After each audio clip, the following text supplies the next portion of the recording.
जय श्री कृष्णा। राधे राधे। जय हो देवों के देव महादेव जी की। आइए आज हम फाल्गुन मास के 5वें दिन श्री शिव महापुराण का आगे का महात्म्य सुनते हैं। ऋषियों ने कहा कि हे महामुनि, प्रणव एवं शटलिंग का क्या महात्म्य है तथा महादेव जी की भक्ति पूजा का क्या विधान है, कृपया करके आप हमें विस्तार से बताइए। तब सूत जी बोले कि हे ऋषि मुनियों, यह आप लोगों ने बड़ा ही उत्तम प्रश्न किया है। इसका उत्तर तो महादेव जी ही जानते हैं, अन्य नहीं जानते। फिर भी महादेव जी की कृपा से मैं कहता हूँ कि श्री शिव जी हमारी और आपकी रक्षा करें। प्रकृति से उत्पन्न हुआ प्रय संसार को नौका स्वरूप है, इसलिए पंडित इसे प्रणव कहते हैं। प्रय प्रपंच न नहीं और वह तुम में, अर्थात तुम में कुछ प्रपंच नहीं है, यही प्रणव का अर्थ है, जो अपने वाले को मोक्ष देता है। इसीलिए यह प्रणव कहा गया है। यह प्रणव माया से रहित होने के कारण सर्वदा नवीन है, इसी से पंडित इसे प्रणव कहते हैं। यह प्रणव सूक्ष्म स्थूल दो प्रकार का है। इसको एकांत में जपने से भोग की प्राप्ति होती है। जो लोग इसे 36 करोड़ जप लेते हैं वे योगी हो जाते हैं। यह आकार उकार मकार बिंदु नाद सहित शब्द काल कला से युक्त है। ए उ और मैं, इन 3 दीर्घ अक्षरों और मात्राओं सहित प्रणव होता है, जो योगियों के हृदय में निवास करता है। यही शिव भक्ति की एकता और तृप्त स्वरूप तथा समस्त पापों का नाशक है। प्रवृत्ति के इच्छुकों का हस्व प्रणव के जप से सारे पाप स्वयं ही दूर हो जाते हैं तथा निवृत्ति के इच्छुकों को दीर्घ जाप करना चाहिए। वेद के आदिम तथा दोनों समय की संध्या वंदन में सर्वप्रथम ओंकार का प्रयोग करना चाहिए।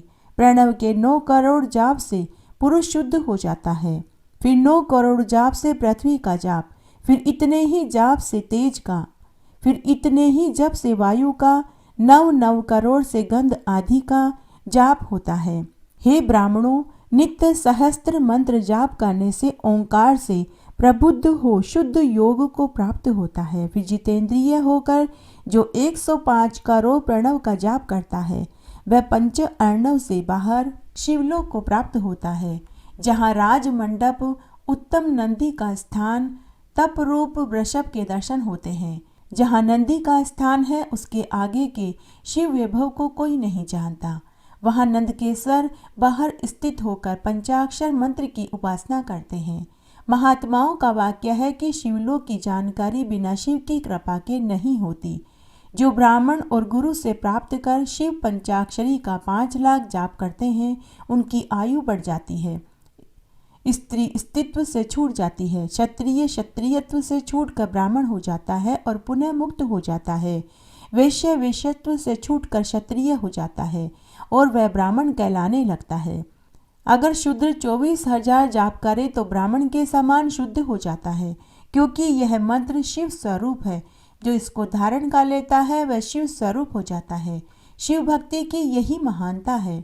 जो जितना ही क्रम पूर्वक शिव मंत्र का जाप करता है उसकी देह में शिव जी की उतनी ही सन्निकटता प्राप्त होती है, इसमें कोई संदेह नहीं है। तब ऋषि मुनि बोले कि हे सर्वाद वितम सूत जी, बंधन और मोक्ष क्या है। सूत जी बोले कि हे ऋषियों, मैं बंधन और मोक्ष के उपाय बताता हूँ, तुम ध्यान से सुनो। प्रकृति के 8 बंधनों के कारण ही आत्मा को जीव संज्ञा हुई है। इनसे छूटकर वह मुक्ति को पाता है।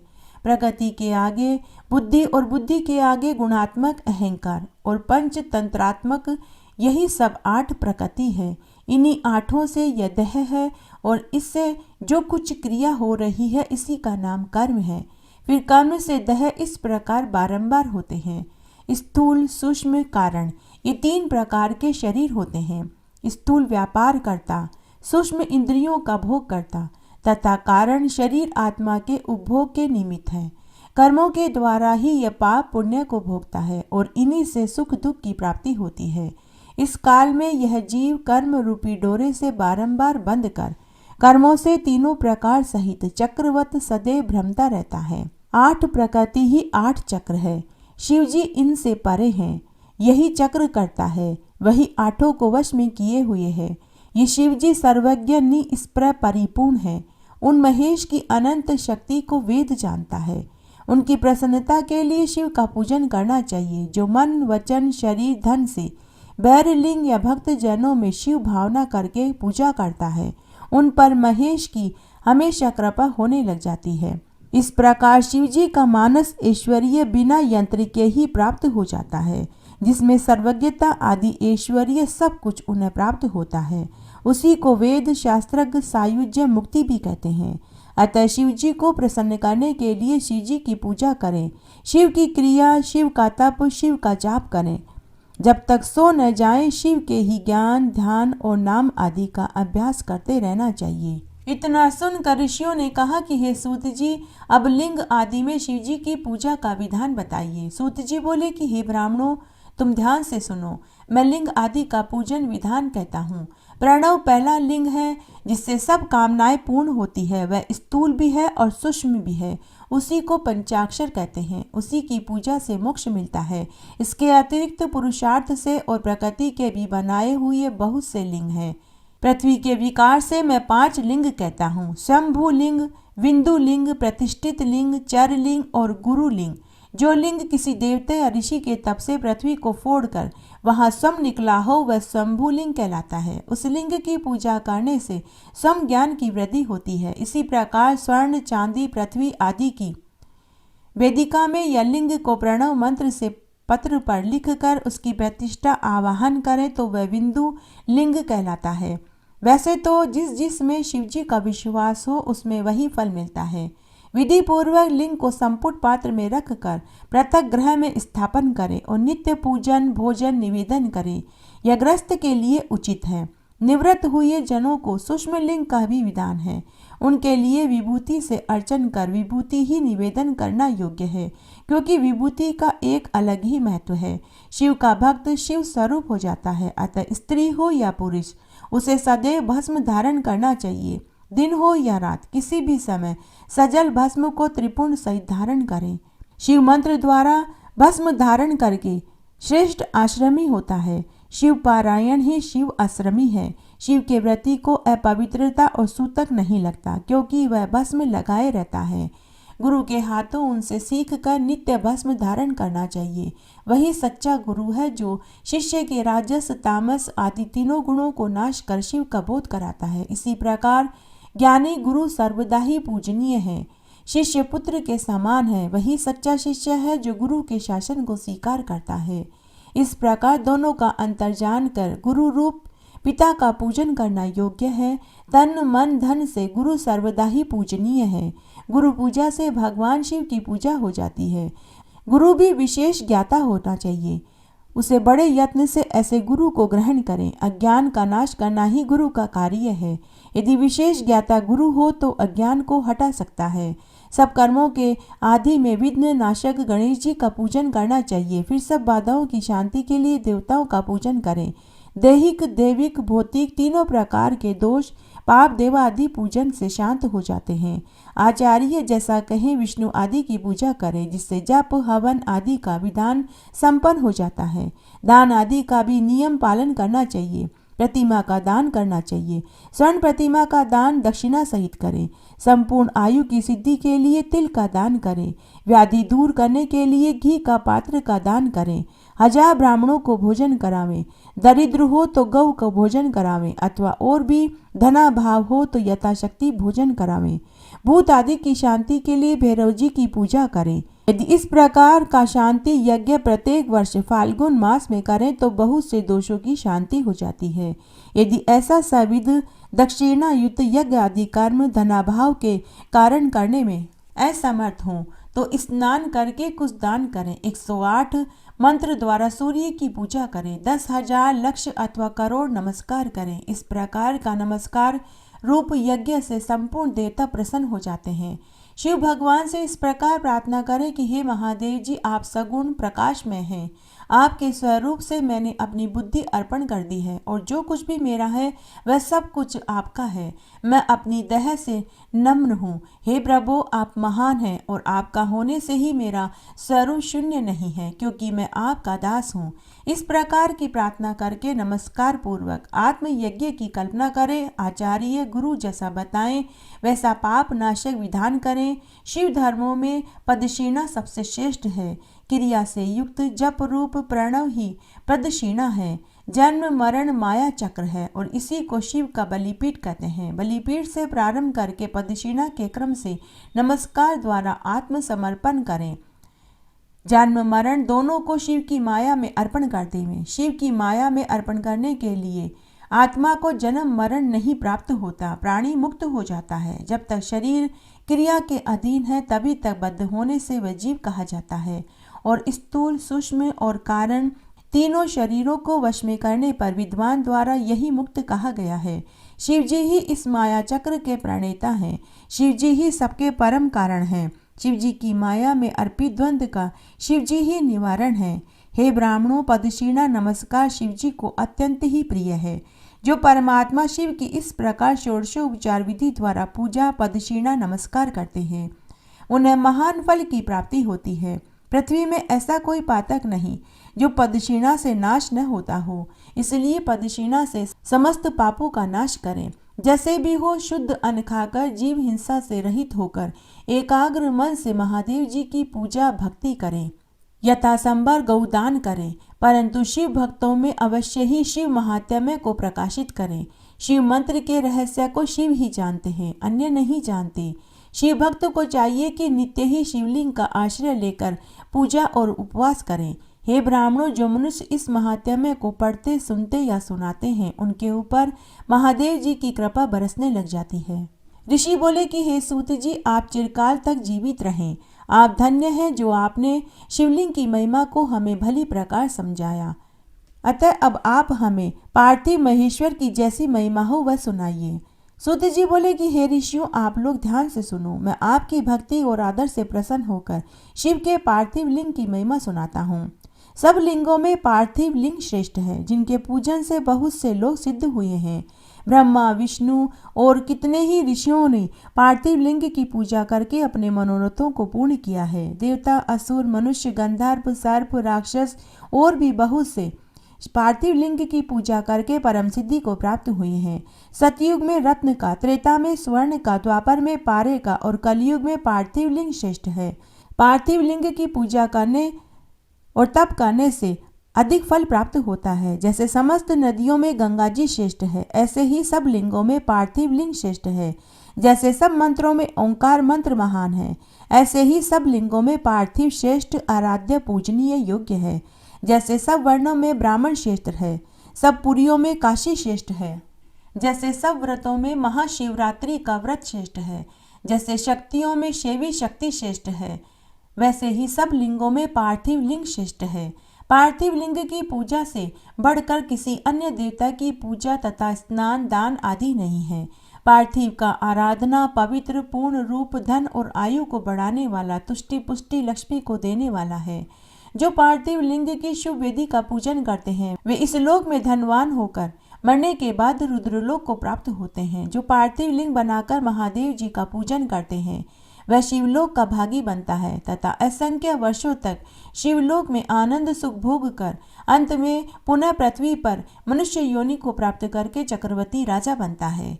निष्काम भाव से जो नित्य पार्थिव लिंग का पूजन करते हैं उन्हें सायुज्य मुक्ति प्राप्त हो जाती है। जो ब्राह्मण होकर भी पार्थिव लिंग की पूजा नहीं करता वह दारुण दुख को पाता है।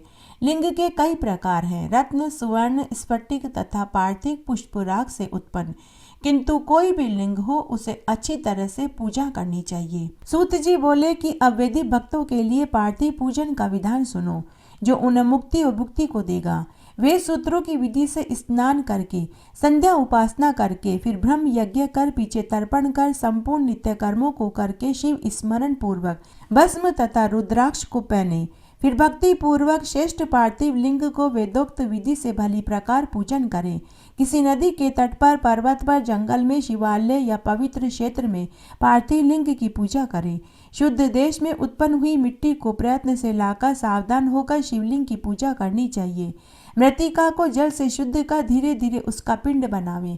फिर वेद मार्ग द्वारा सुंदर पार्थिव लिंग की रचना करें। नमः शिवाय इस मंत्र का जाप करें। पुनः भूर्सी इस मंत्र का सिद्ध करें। आयुष्मान से जल का संस्कार करें। नमस्त्र रुद्र इस मंत्र से स्फटिक बंधन करें। नमः शंभुवाय इस मंत्र से क्षेत्र की शुद्धि करें।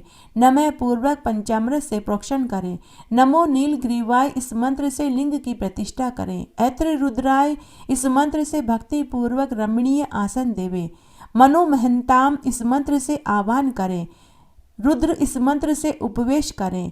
यामी शुम इस मंत्र से शिवजी का न्यास करें।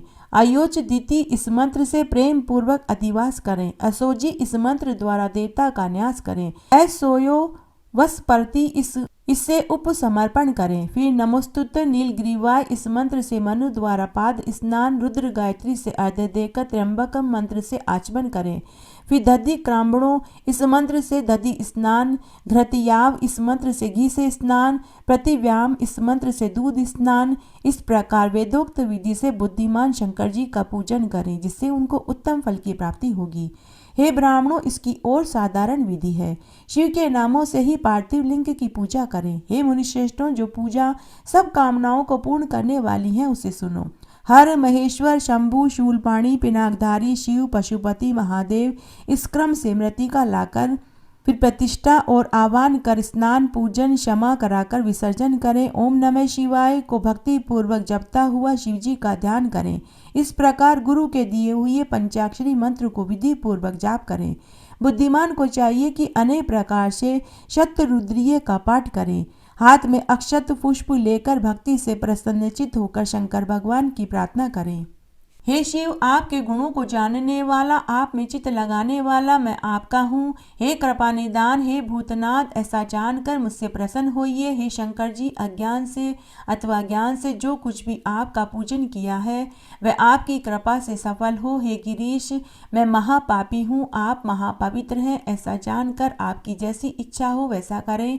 हे वेद पुराण सिद्धांत अनेक प्रकार के ऋषि मुनि भी आपकी पूजा विधि को नहीं जानते, फिर हे महादेव तो मैं अज्ञानी कैसे जान सकता हूँ? आप जैसे हैं वैसे ही हैं।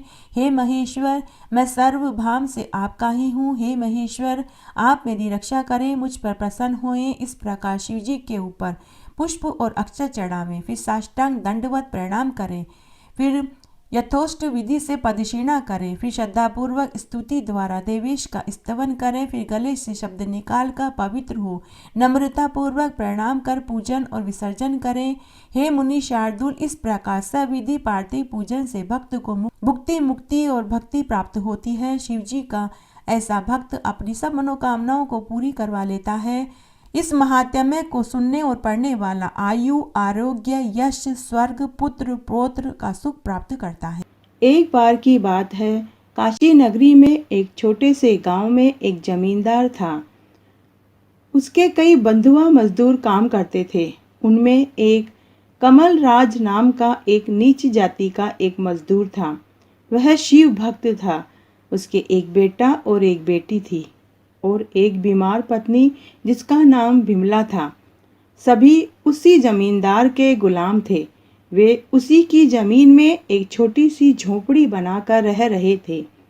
जब शाम के समय सभी परिवार के जन इकट्ठे होते तो कमलराज अपने दोनों बच्चों को शिव की महिमा व कहानियां सुनाया करता था।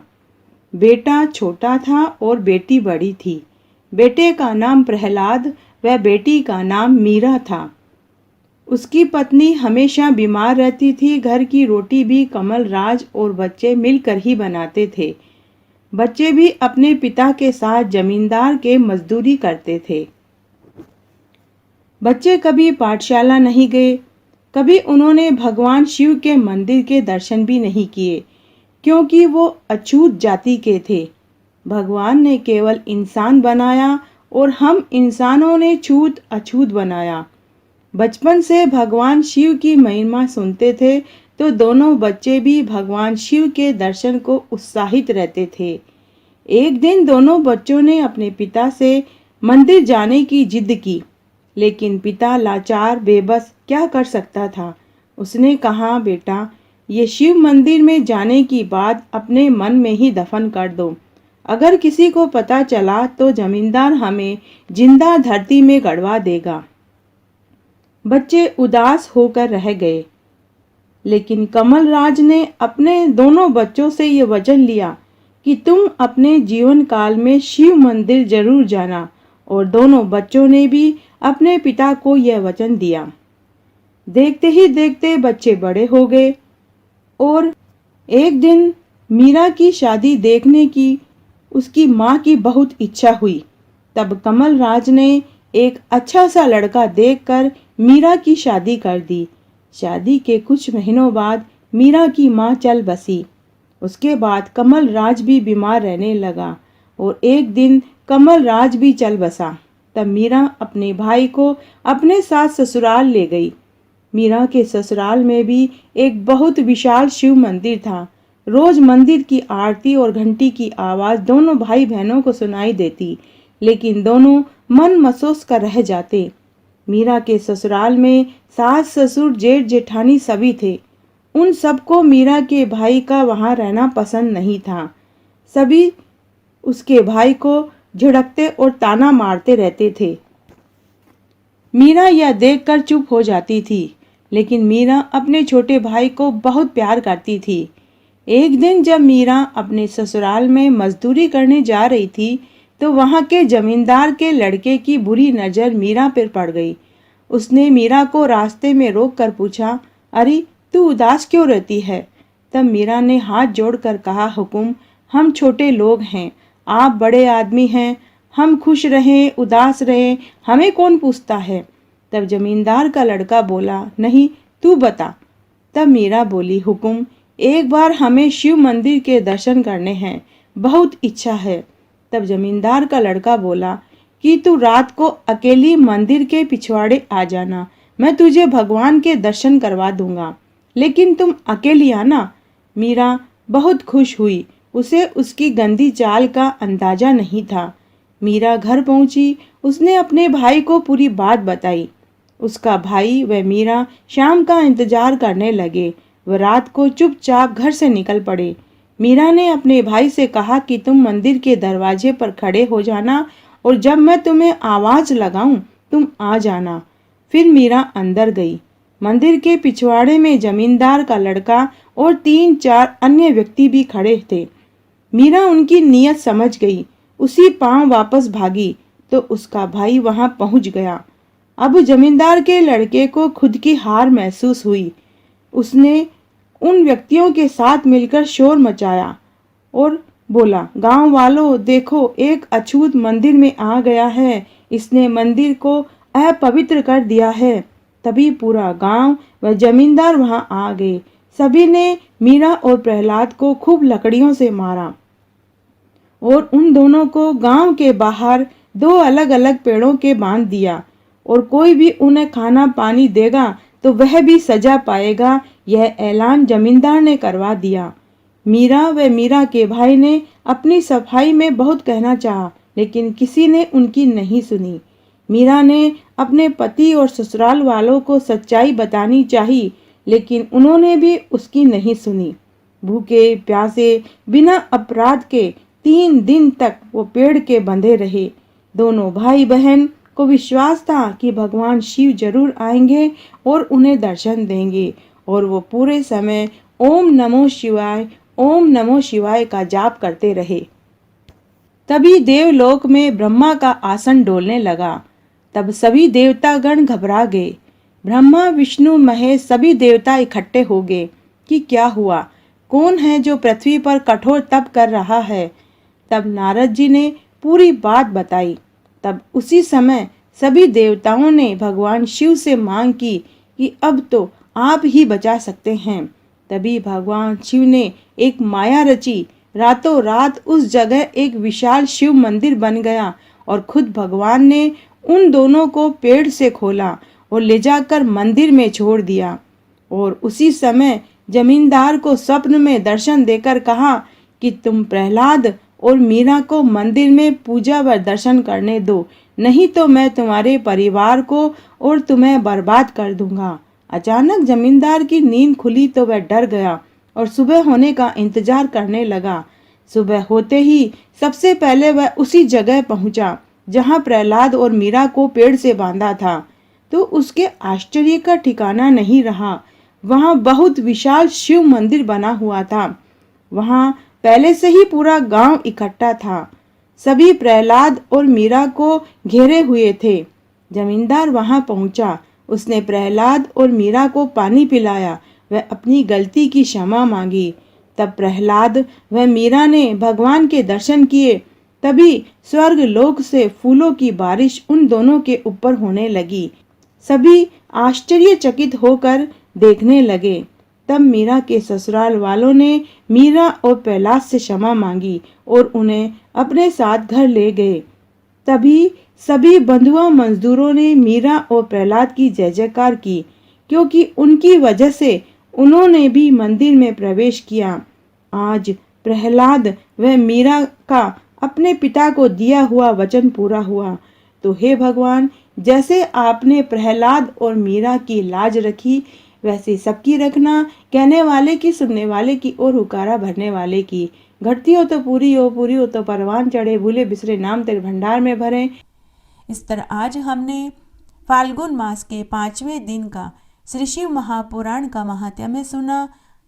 आशा करती हूँ इसको सुनने का आपको जरूर फल प्राप्त होगा। मेरे साथ बने रहने के लिए आपका धन्यवाद।